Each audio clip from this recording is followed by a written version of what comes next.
I wanted to share some of the strategies that I provided to my client this morning that are helping her process all of this, because this is just really, really difficult for leaders and organizations everywhere.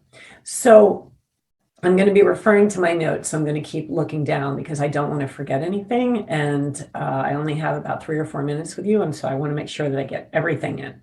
So the thing about what's happening with, the pandemic and everything going on with the vaccine mandate, there is what I call macro fatigue.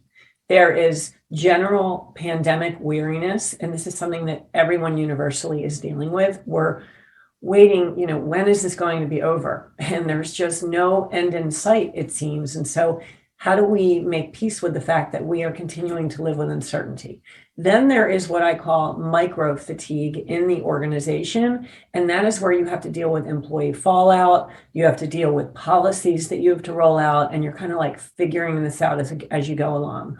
And the reason that it's important to recognize that there is a micro and a macro level of fatigue is because if we don't realize it, we can't be aware of the emotional and the mental and the psychological impact that it might be making on you. So I bring that up simply to raise awareness, and that if you're feeling exhausted from all of this, you are not alone. The idea of uncertainty is absolutely mentally exhausting. So the other thing about this that leaders are grappling with is that, especially in large organizations, if you are in an HR function, you might be mandated to roll out policies that you personally don't believe in. And here's the thing. The whole idea with vaccines and boosters, what it is creating is a challenge with our own personal belief system. And what I mean by that is that this can literally be a moving target. So you may have been someone who was okay with vaccines, but maybe you're not okay with boosters, right? And there's no right or wrong. I'm only using that as an example.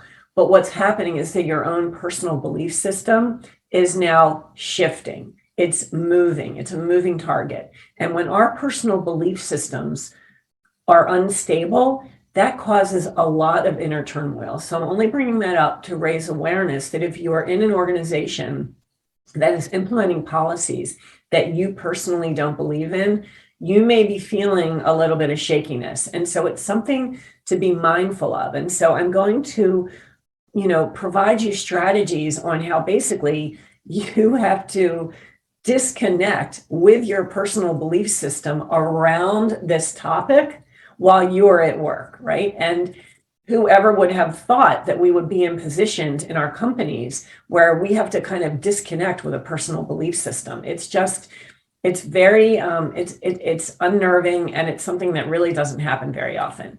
So that's what I was coaching my client on, because she loves her job. She's been there forever. She believes in the mission of the agency. This isn't something that she's going to quit over, or that she, wants to challenge her leadership team about. She's figuring out how does she process the need and the requirement to implement policies that she may or may not believe in, and that she thinks there may be a diminishing return on, right? So I'm going to share with you what the strategies were that I literally came up with on the fly while we were processing this together.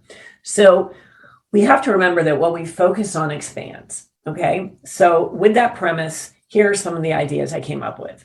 The first one is compartmentalization. What I told my client was the word of the day is compartmentalization. So when she's in the process of literally having to implement these policies, if she can just stay focused on what she has to do to move through what her requirement is and not think about it, but literally just do it, that's going to take some of her inner turmoil away. The second thing that I advised her on is, even while she's moving through something difficult and something that may challenge her belief system, if she can stay connected to the mission of her organization, she will be able to move through it easily, right? So, or more easily. So yes, she's dealing with something that is difficult, but when we elevate back to the mission of the organization, we're able to understand why we're doing what we're doing. And so if she can help to implement these processes with as little turmoil as possible, that's going to allow her organization to stay connected to why they exist in the first place.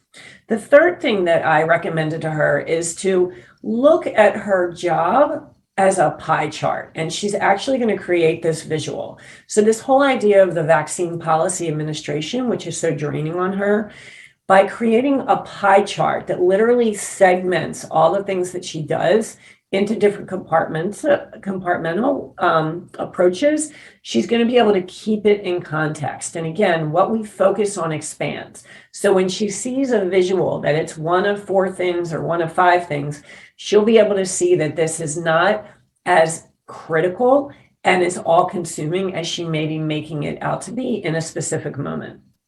Moving on that, she's going to try and identify other things that she can balance her focus, right? So what else can she work with that's engaging, that is challenging her? She needs something to fill that energetic gap so that she's not directing all of her energy into this. And as she adds more things to her plate that are more aligned with what she believes and what she likes, then her emphasis and focus and energy expended on what she doesn't want to do will decrease. The next thing that I suggested to her is to be conscious of her mindset. So when we find ourselves in a negative position, we can remember that we can change our mind in any moment. We have full power over our thoughts. We control our mind. Our mind does not control us. So again, when you find yourself kind of going down a rabbit hole of something that doesn't feel good or, that drains you or upsets you, you can stop in that moment and you can shift direction of your thoughts. That's what you can do to what I call interrupting the mental rabbit hole. How do you manage your anxiety? This is where you really tap into different mindfulness exercises to come back to the moment. Maybe that's breath work. Maybe it's shifting your focus on something else. Maybe it's getting up and moving around, getting a drink, going to the bathroom, something that shifts you from what you're focusing on. And then that leads me to the last tactic, which is to stay in the present. When you find your mind going to the future with the what happens if and what happens next, that causes a lot of anxiety. So we want to bring ourselves back to the present. So these are just some ways that, if you're dealing with something at work that is really unpleasant and you don't see the end in sight, like dealing with vaccine mandates, like dealing with policy, figuring how to lead your company through all of this. These are 8 different strategies that you can do to really kind of minimize the emotional and the mental and the psychological impact that all of this uncertainty has on you. And just know that everybody is going through this. We are all experiencing it together. You are not alone. Eventually we will get a hold on this. When it will happen, who knows? But know that you have it within you to move through this. And all of this is helping us to become better people, better leaders, as we really have to dig deep to find ways to confront adversity. So I hope this helped. I hope there were a couple things in there that resonated. Thanks for hanging in with me through this entire video. And let me know if there's anything I can do to support you. Wishing you a great day.